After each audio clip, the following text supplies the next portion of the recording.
All right. Well, as I was saying, this morning I thought I'd talk about, this is a common teaching that we have. I don't know, common, but it's there. I've woven it into much of the teaching I've offered. And, but it's easily misunderstood. And it might not be so easy to spot when it shows up in, well, in our everyday life. What it is what I want to talk about here. But what I'm going to do is actually I'm going to shift the teaching, maybe just from a little to a little different, I don't know, perspective. I don't know if that's quite the right word, but just change it a little bit, and maybe it makes it easier to see what this teaching is about. And I'll call it, just to make it more visual, maybe, and easier to to understand. I'll call it the two boxes. There's no such teaching as the two boxes in Buddhism, as far as I know. But there is the basis of this, the way I'm going to explain it today. Well, actually, I'm not going to really explain it, but that's part of what I'm going to explain. In the one box, so we have two boxes. In the one box, we'll put it over here to my left. And this is, we could call it maybe the noisy box or the busy box, something like that. And where there's a lot of stuff going on there, and it's very exciting, very interesting. And we're easily drawn to that. Whereas, well, there's this other box, though, right over here. And this is very quiet, very still. Really not much to say about it, at least it would seem. There's plenty to say about this other box. But it's just sitting there. But it's so quiet, so still, that most of us never notice it. We're oblivious to it. And it's because of this noisy, busy box here that we're so interested in that and everything that's going on there, which is a lot, or at least it seems like a lot. And we get a lot of information from everything that's taking place there. A lot of explaining, I said I was going to explain today. Yeah, well, that's working over here in this box. We're explaining something. If we have answers, if there are questions that seem to need answers, we go over there, and we come up with answers in all sorts of ways in this busy box, this noisy box. And we can pursue it in very many different ways. And much of the time, too, of course, we have a deep desire to understand or to know what is taking place, what is going on here in the world. And but it's all, everything we do about it has to do with that noisy box. That's where we look. That's where we'll look for the answers. That's where we'll ask the questions. And we come up with all sorts of things, and different beliefs and ideas, theories. And whether we're talking in a political sense, or we're talking about, history, or a religious point of view, or in science, whatever, but it's all taking place in that noisy box. And the box that holds our interest. And there's all sorts of enticing things there as well. Exciting things. There's also very frightening things, and things that we can easily get obsessed about, either personally in our own lives or en masse with various groups of people. And then we come up with our various answers or explanations for things. And pretty soon we're fighting because there's other people who see it in a different way, come up with different answers. They ask different questions. And so there's a lot of room for, well, anger and misunderstandings. There's also a lot of room for exchanging of ideas too. Or it seems like we're gaining more in knowledge and understanding. But it's all taking place over there. And we can come up with various philosophies and ideas. And maybe, yeah, we'll identify with one thing or another. And we stick to that very closely. And we'll build everything off of that. But everything is going on in our minds and all of this. And there's different ways we go about this. I mean, there's philosophy, certainly, where we do it in a very methodical way. There's also science which looks very carefully at the material world here, tries to understand. We have the questions there. Well, how does this work? And so we'll form ideas about, how this might work and how that might work. Science is a very good discipline that we human beings have developed for getting down to that sort of thing, because it's really just that. We see some bit of phenomena or activity or whatever, and then we'll have ideas about it. Well, what is that, and why did that occur? And science has some mechanisms there to go about studying this that are very helpful, very sensible, and helps us to stay with the facts, the material facts that we're uncovering here about this or that. It's a good way of learning, but it's all taking place in this noisy box. And again, when we're caught up in this noisy box, we're oblivious, certainly to that other box, but we're just oblivious to anything else. And we think all the answers are here and all the questions are here. And it's a way of just arranging it so we come up with the right idea, the right explanations, and that sort of thing. We do this with religion as well, where we form, and not in the manner that science would, where you see some phenomenon and you try to explain it. Maybe to some extent that has gone on, but it's more that rather than taking things apart and putting them together and analyzing it and theorizing about it, we just get ideas about how this was, about how it came about. Just something we'll just pull out of the mind or our minds or our imaginations themselves. And we come up with all kinds of stories and renderings of various things and explanations. And just more or less things that we put together or explain to ourselves out of what? I don't know. Just our history, just our past, things that have been handed down, and that sort of thing. And then, of course, the various people, various individuals might have different ways of putting all this together and coming to different conclusions or something like this. And so we get varied stories and ideas and explanations of things.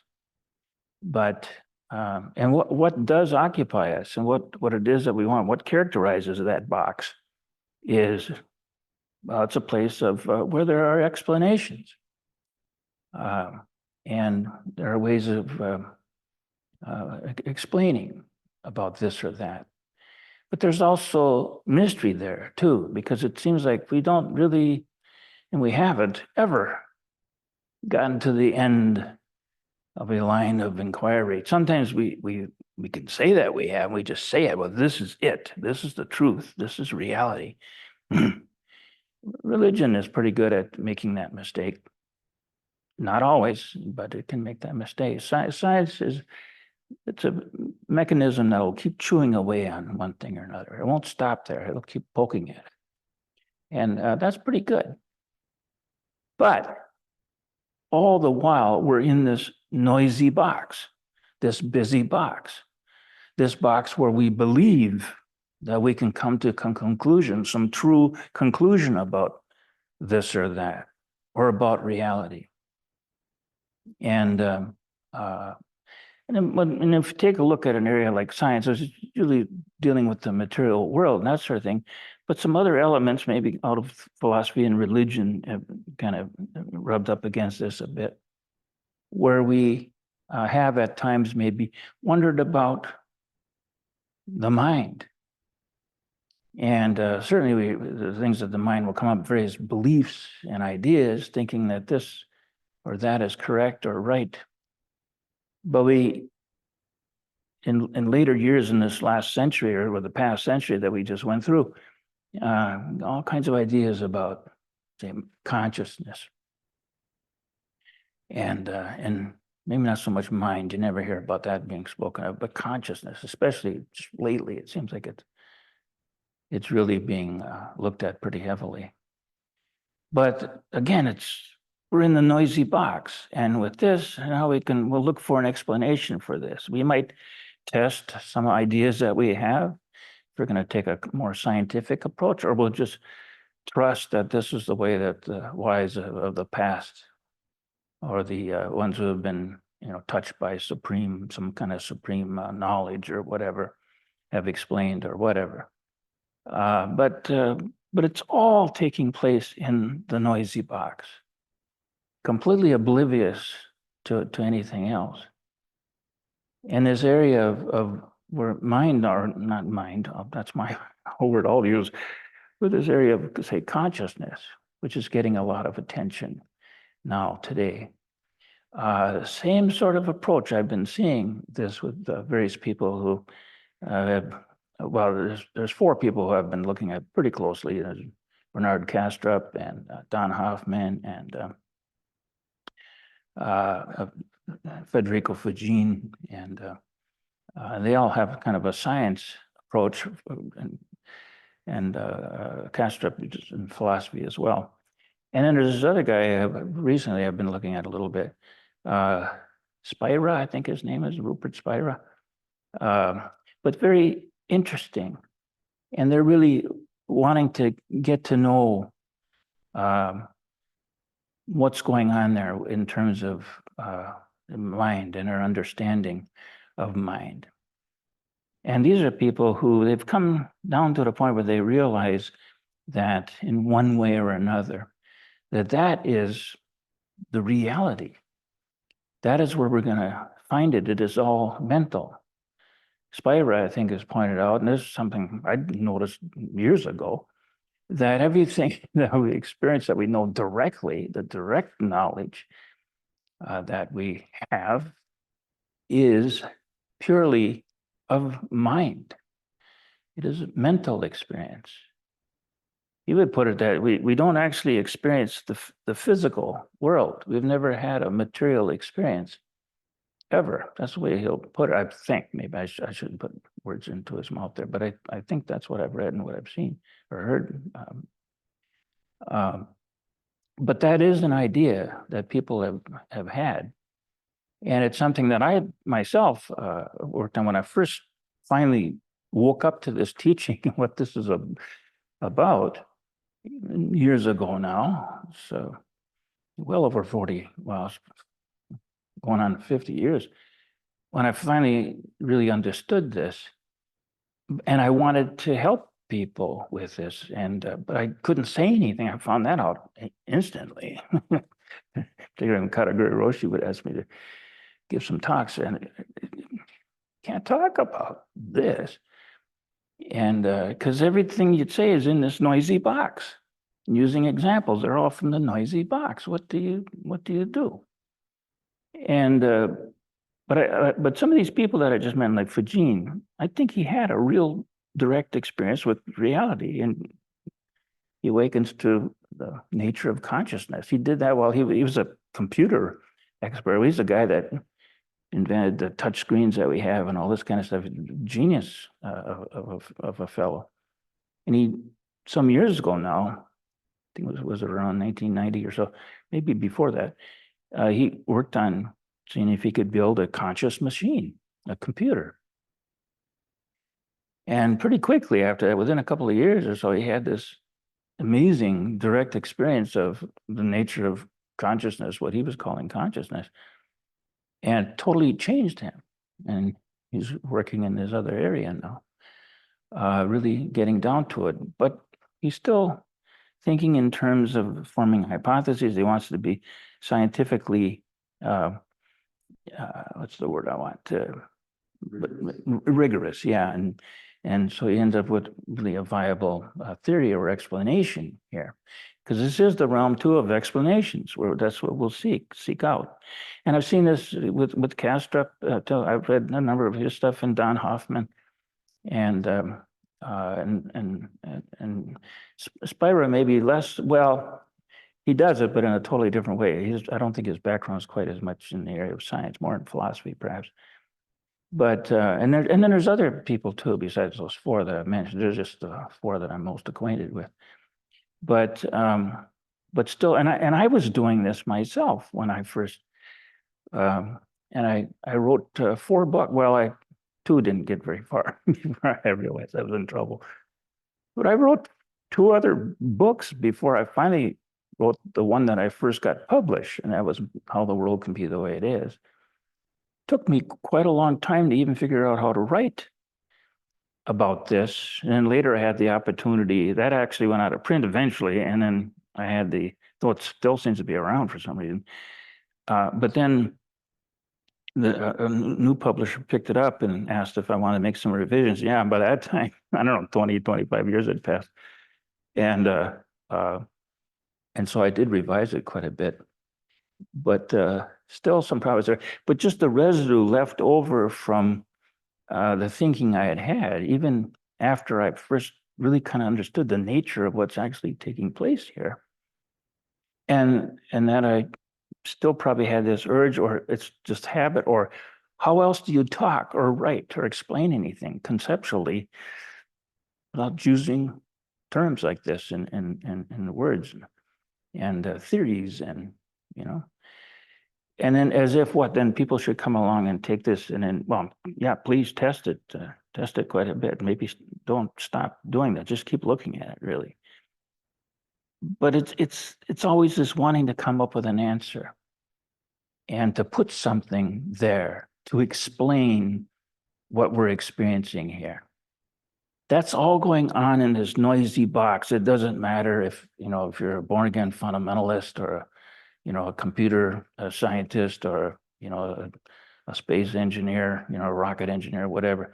It doesn't really matter.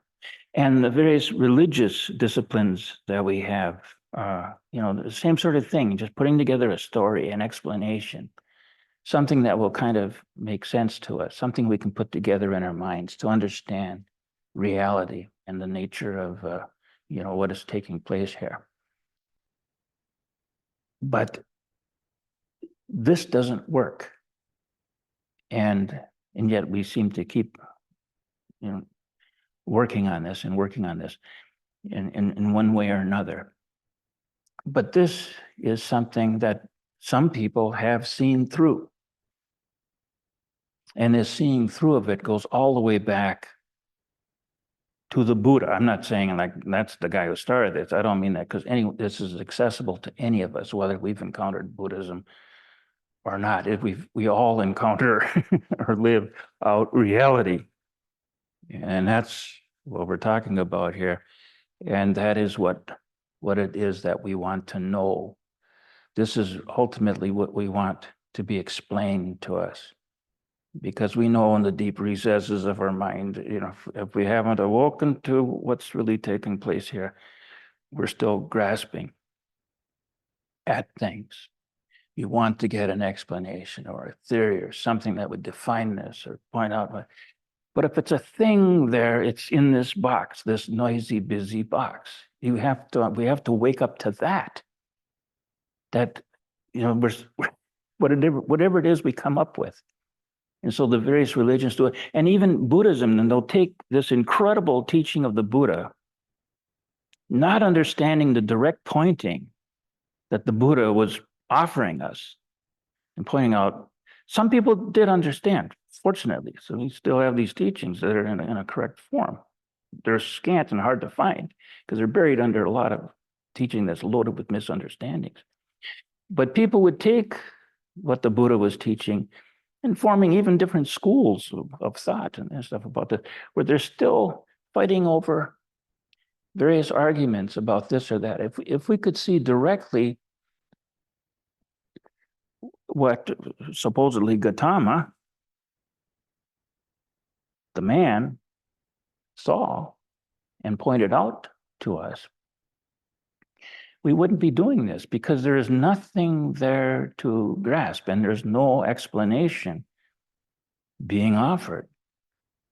And but this is something that's radically different from our normal way because we all want to know, but for us, knowing is getting the idea, the concept of whatever. Well, you can say the nature of reality.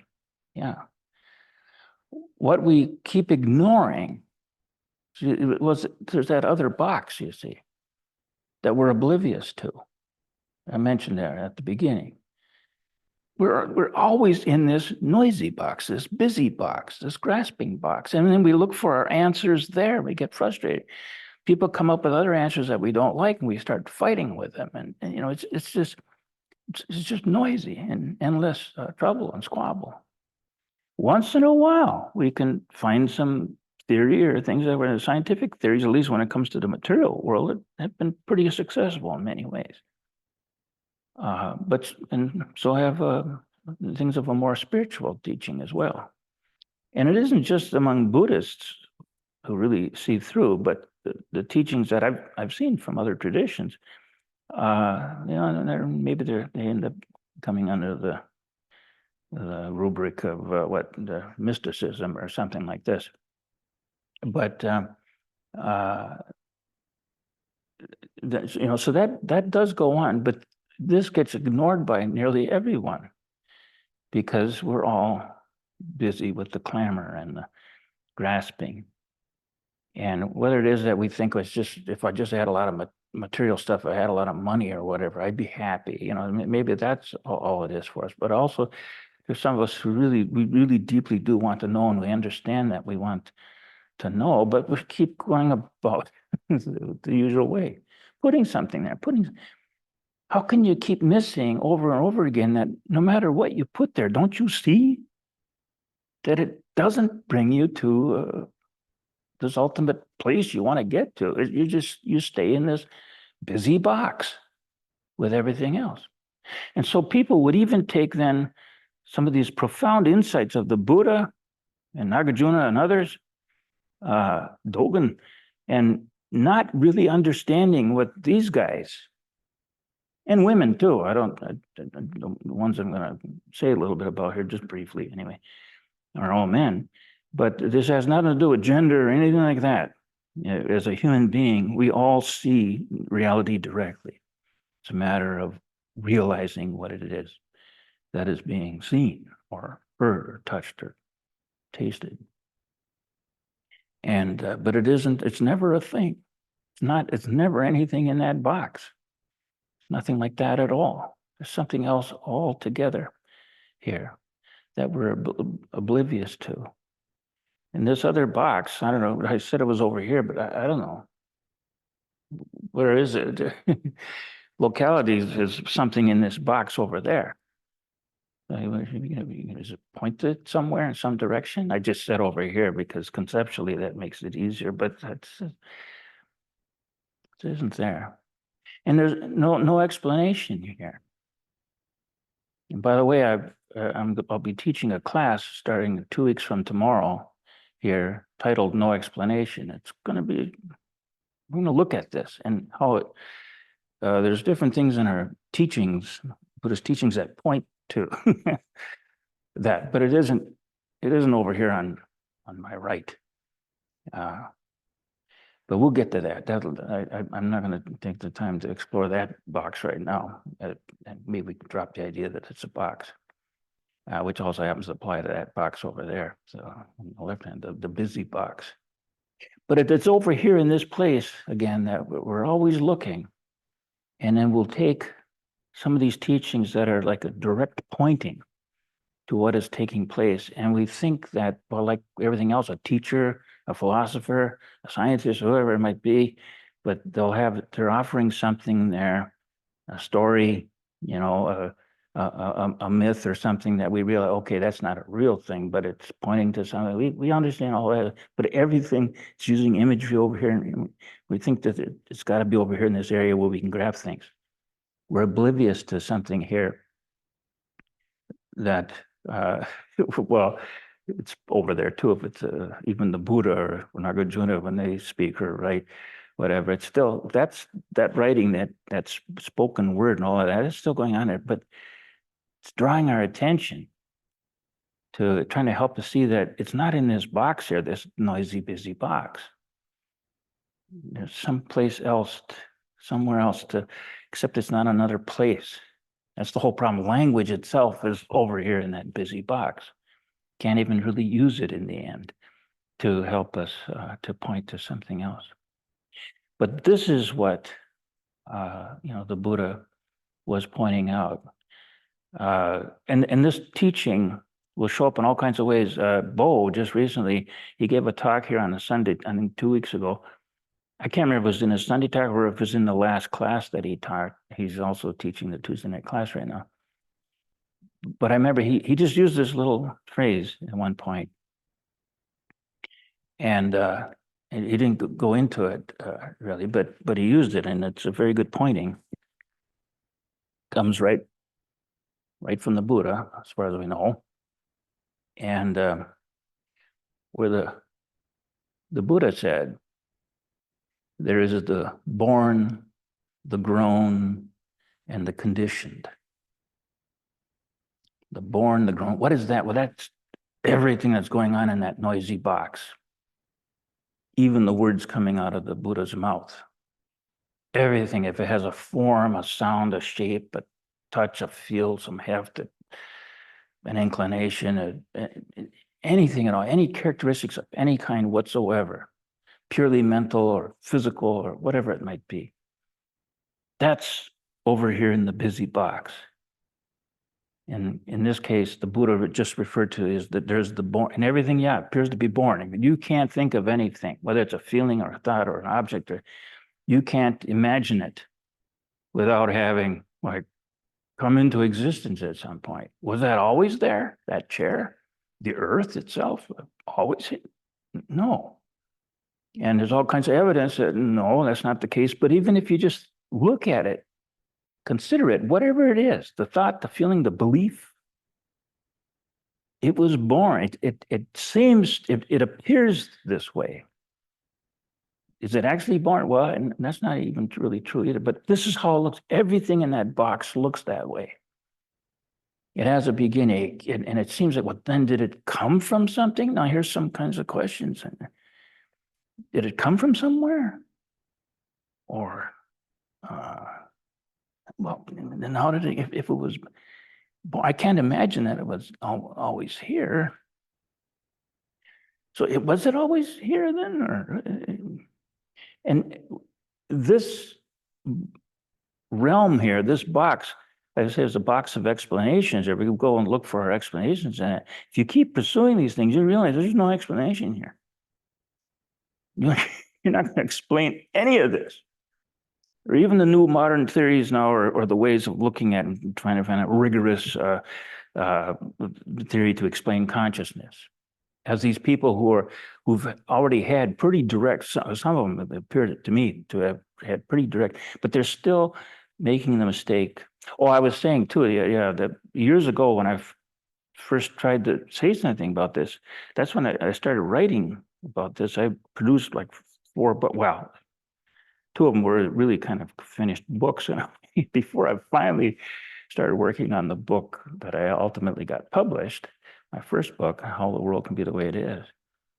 But it was the same thing. I caught myself over and over again. That's why I gave up on those first 4. I was inserting something there.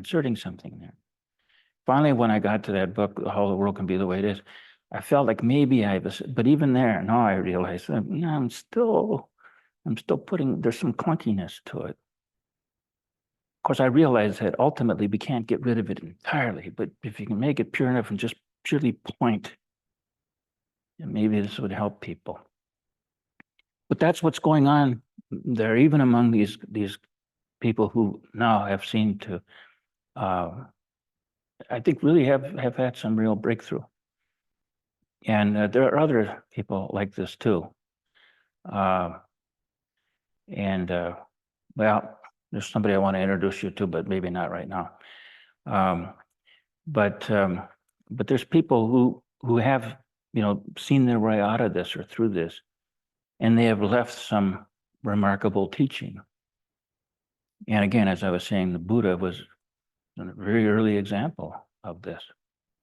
Where you saw there's the born, the grown, and these things that grow and expand and become and divide and multiply and all of this. And there's the born, the grown, and the condition. They're all conditional. They're all under the conditions of this being here, and that appears to be here as well. This seems to be coming from cause and effect seem to be taking place there. All of this. This is what we see.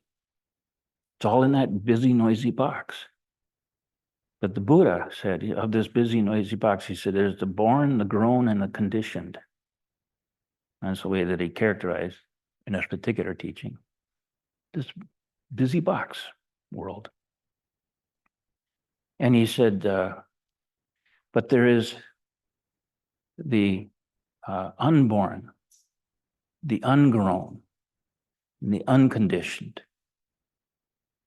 So he pointed that out. But first of all, a lot of times we really don't understand what did he mean by the born, the grown, and the conditioned. Well, I've tried to give you some sense of that. It's virtually everything that you can, there's nothing you can come up with that isn't part of that busy box. Just by the very fact that you've thought of something here, given it an image in some way. Maybe you haven't labeled it yet with a name or whatever, or an explanation. But if it's a formed thing, there it is in that busy box. So the born, the grown, condition. But what he's saying now is that there is the unborn, the ungrown, and the unconditioned, or the non-born, non-grown, non-conditioned. Perhaps we could even put it that way. But then he said, and this is really quite incredible. He said, were there not the unborn, the ungrown, the unconditioned, there would be no escape from the born, the grown, and the conditioned. There's no escape from this world of, taking hold of this or that and explaining this or that, or fighting about your arguments for this or that, or your beliefs and your traditions and all of that. Most of this stuff, we can just leave it alone and enjoy it. But there's other things that we'll take hold of and we'll use them to damage other people or hurt them or try to, or ourselves or our neighbors. It's on and on and on. We go with this. Also, some out of a good, pure heart really want to help people and help to awaken people and take them on a spiritual path or whatever it is we think they need to go on. But it's always this territory in the noisy box where we're hanging on to things. Maybe we make the right arrangement here so everything will be hunky-dory. Yeah. And other people think, well, that's just silly. That's nuts. You're crazy. And on it goes.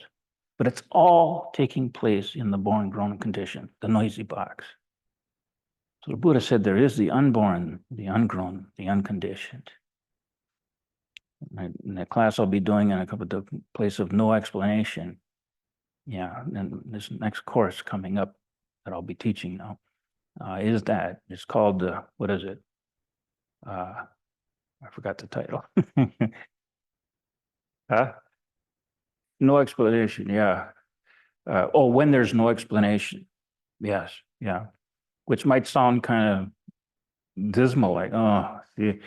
No, actually, it's the saving thing. This is it's quite the opposite of what it might first appear like. There's no explanation. Yeah, now you can wake up. But that I'll be looking at all that in that course.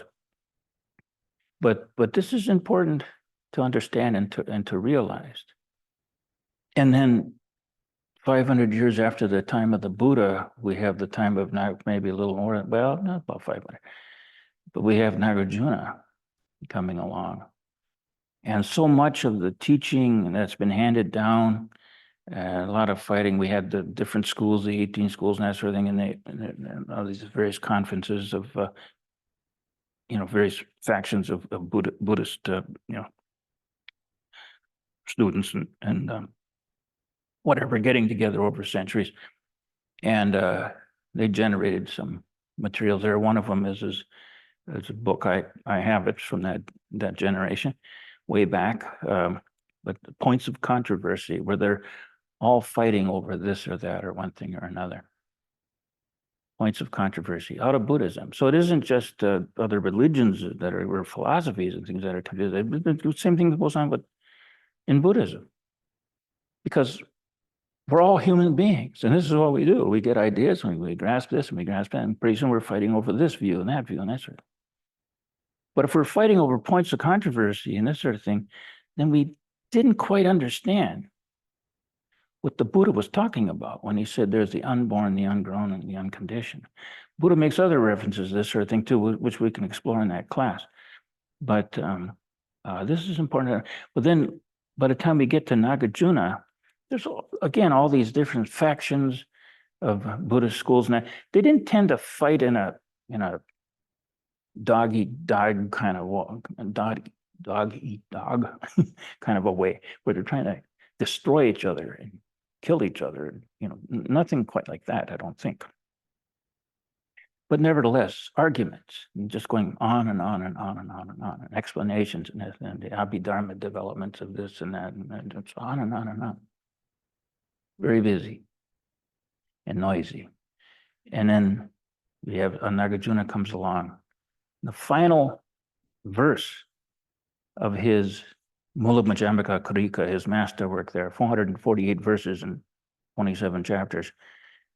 His final verse, chapter 27, verse 30, he points out and he gives credit to the Buddha that I bow to Gautama. He said, the man, not some image of a Buddha or we can start to argue. But there's a human being here, supposedly. Well, somebody wrote this thing or pointed these things out. And we've just come through 27 chapters of very remarkable pointings by Nagarjuna, all based, according to Nagarjuna, this is all based on what he gleaned from what the Buddha taught. Seeing it really in a pretty clean way, because he himself could see this. And the Buddha was very good at pointing it out, but it's easy to misunderstand. So he ends in this final verse, which may or may not have been Nagarjuna put it. Yeah, probably it is. It seems like it should belong there. But anyway, he says, I bow to Buddha. And some translations, like the greatest of all teachers, who taught, or who showed us, who pointed out, don't get translated that way so much, but who taught, well, I would just say who taught the Dharma. Dharma with a capital D. Dharma meaning, it could mean teaching or truth or reality. Small d would mean something like the elements of existence. That's right. But I would capitalize this Dharma that Nagarjuna is praising the Buddha for, this teaching.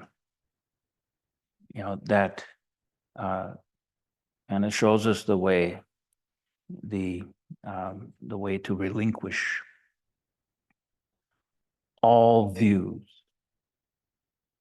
Some of the translations I've seen of this verse where it's sort of like all false views. No. Every view, if you want to go that route, every view is false, including Buddhist views. If it's a grasped view of, and the Buddha, well, I want to save this for the class, but the Buddha, he also taught, like, in terms of right view, basically what he's talking about is a view that can't be grasped. If we have a grasped view, that's not right view. Don't have to go so far as to say it's wrong view. It's just, but it's just not right view. And all views are of that sort. If we believe it or we take hold, we're going to argue with it or argue for it or even against it. We're still taking it as if it were a thing. But it doesn't really go there. He just points out that there's the unborn, ungrown, and unconditioned. Thereby we can escape the born, grown, and conditioned. But it's a matter of waiting to that.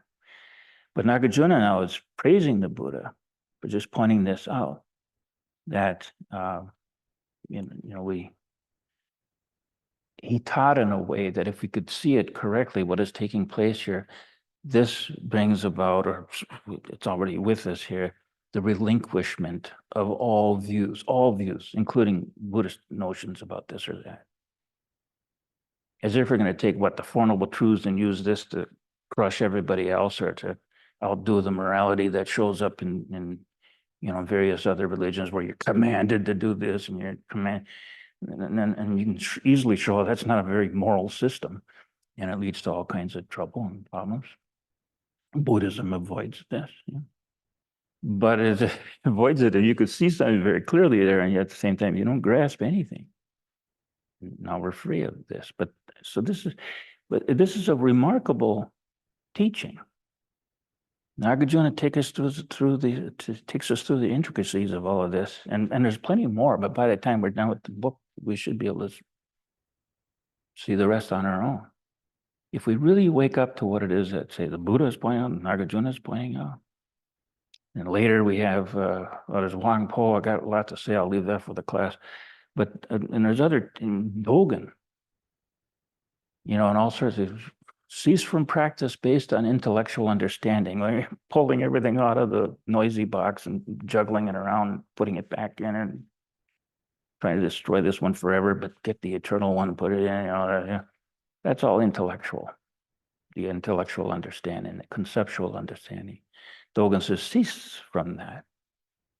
He also says, I tell you, monks, the students that he had there with him, the reason you don't wake up is because you don't let go of your views. So this appears elsewhere in our teachings as well, but that's what we'll be exploring in this class we'll be doing in 2 weeks from tomorrow, starting tomorrow. It'll be here. Those of you online, you can get this, I think, online. And the class, I mean. So, and if you are, there's some people that follow us who are like in Europe or other places where the timing isn't good to tune into a class. It's wee hours of the morning for you or something. But I think if you sign up for the class, you can get the video of them or something like that. I think that's how it works. I might be wrong on that. Maybe I shouldn't say. Okay. So there's one other point I wanted to make this morning. It escapes me now. So, but maybe, do you have a question or comment about anything? Anybody online there? Or? Hi there. Hi, Steve. It's Jamie. Yeah, hi, Hagen. Jamie. Yes, hi. Hi, nice to see you, Steve. Thanks so much for the talk. Oh, yeah, okay. Can you hear me okay? I think so, yeah. I'll try to listen carefully. Yeah, I'll try and speak up as well from here. Oh, they've sharpened your voice here. I can hear it better now. Okay, perfect.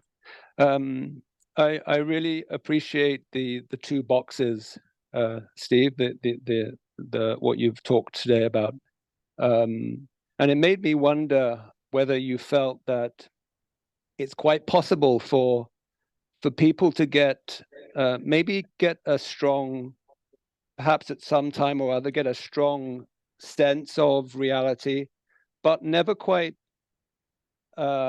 leave that noisy box. Yeah. Get a taste of it, but somehow still feel that feeling that maybe they still need to stay in that box, that there's still some subtle belief in a thing about it, or a belief in something there that they don't quite let go.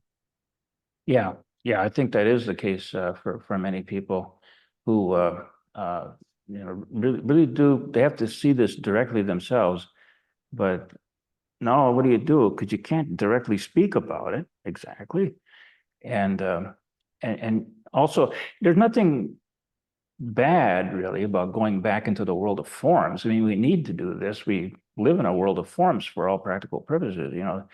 So it's not exactly wrong or bad, but if we're caught in that in a way where we're oblivious to the unborn, the ungrown, the unconditioned, you know, that quiet box, which isn't, you can't even really point to it.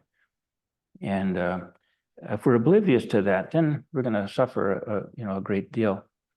But still, if we do, and this is when I first finally realized this, quite a few years ago now, and Katagiri wanted me to teach more, and but I felt I couldn't say anything for a long time. I did because I had to. I was called on to do it. So, and you can talk in a conventional way about a lot of things, but it just took a long time, you know, to finally begin to find a way to speak that is more of a pointing. But even there, people will take what it is you're pointing out and turn it into a thing, a graspable of some kind, and then work with that. So, what I've worked with all these years, of what I've tried to help people with, is to see past the words altogether and to see for yourself. Well, once this is seen, you don't need all these other kinds of things, though there's been plenty of brilliant teaching that has come down through the centuries that I wouldn't just ignore, because it's very helpful for people. But yeah, it's easy though, is even if we do see, we break through, yeah, we're confronted with that thing where we can't really say much at first. It might seem that way. But what we should do, but we should just try to remain ever mindful of what it is we've seen. And you know, and I say what as if it's a thing or something. Of course, it's not that at all. But language, and that's the other thing too. A lot of times if we're thinking in terms of language and concepts, then you know, and we have to. You know, I couldn't give this talk without that. But we shouldn't allow that to pull us so far back into that we lose sight of what it is that we truly directly see, which is nothing in particular. But and you're a good case of that, Jamie. Actually, you're quite remarkable in the exchanges I've had with you over the last few years. And you'll be giving the Wednesday night talk here in a couple of weeks, I know. Maybe you're already aware of that. Yeah, I am. I've already Thank you. seen it. Jamie is one of the people who, when we're having our classes in the evening, it's the wee hours in the morning for him. So, but so we've taped a talk of his, and he'll be that'll be it in the student talk. I think 2 weeks or the Wednesday after this coming one. I think, I'm not sure. But I've noticed that in you, Jamie, that I shouldn't say this publicly, but here's a fellow who is remarkable what I've seen come out of this guy's mind. Oh, anyway, did you have anything else, Jamie? Well, it was just thank you again, Steve. But yeah, I think it was the other thing that I wanted, that your talk made me want to say, was this other box that we haven't, you haven't given it a name exactly. You just said the other box, or the quiet box. But this and maybe it's better not to give it a name so it doesn't come too much like a box. But that doesn't have any explanations inside it, right? That's no, it's something completely different. Yeah, and that's the sort of, that class is called When There's No Explanation. Yeah. So I look forward to joining that class, Steve. Yeah, it'd be great if you can get it there. I think you can. So yeah. Well, I mean, I know you won't be watching us live, but you can get the recording or something. Yeah. I hope. Yeah. Okay. Thank you very much. Thank you. Yeah. Thank you, Jamie. Good to hear you. Well, from Frank as well. Frank. Okay. Yeah. Hi, Frank. Hey, Steve. So, what was the name of the Spira guy you mentioned, the full name? I think his name is Rupert Spira. I It's thought like so. Okay, it's like yeah. spiral without the L at the end. I think that's how to spell it.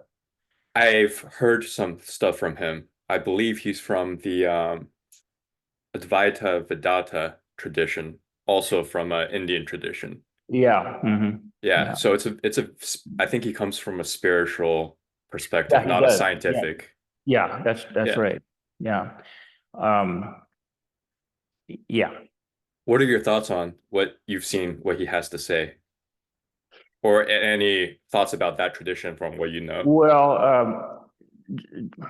I really don't want to criticize people too much. He's good. He's very good. I'm impressed with a lot of things that he says, and he puts it very well and all of that. But I also have detected there's that, and it's a difficult thing to get over, how to offer these kinds of pointings. I don't even want to call them teachings exactly, but to offer these without constructing something else or relying on various kinds of constructions, mental constructions or whatever, physical examples. Doing like what I did today in about these boxes, that can be helpful to a point. But I also hope that I've given some indication that I think I said right at the beginning that there really aren't these boxes.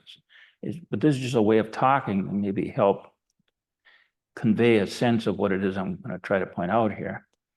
But then in the end, let all that go. it's if you can see what's being pointed to, and as if it's in a direction or something like that. See, language is constantly failing us here. But as long as we can just let these go.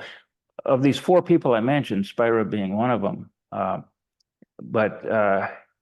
I think all of them have seen rather deeply, but they're still kind of relying on or feeling like they need to construct something here to help, maybe to help get this across to other people and that sort of thing. And and I've been there myself, and it is that we, as my teacher used to say, well, you have to say something. When I told him, I said, well, you can't talk. He says, but you have to say something. If you don't say anything, nobody's going to understand, he said. So, but how do you do that now? And it's very easy to just fall back into our usual way of doing things. And we're using this example and that, and we'll construct it in such a way where the listener then will end up walking away with that model. And of course, they'll want to because they can hold it, they can grasp it, and it makes us feel more comfortable. But when it comes to this more profound understanding of things, we have to realize, look at the nature of that.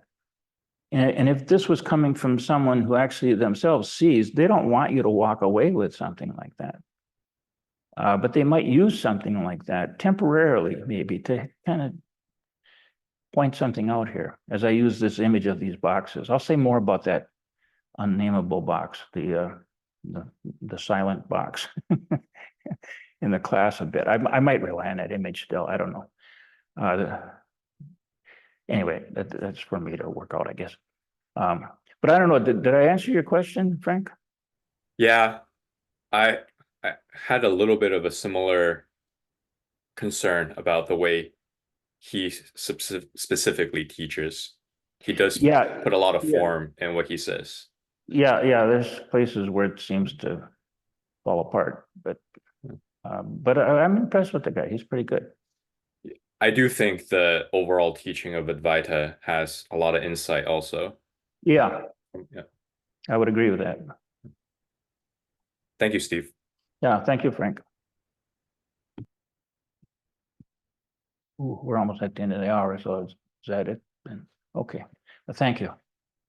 Very good.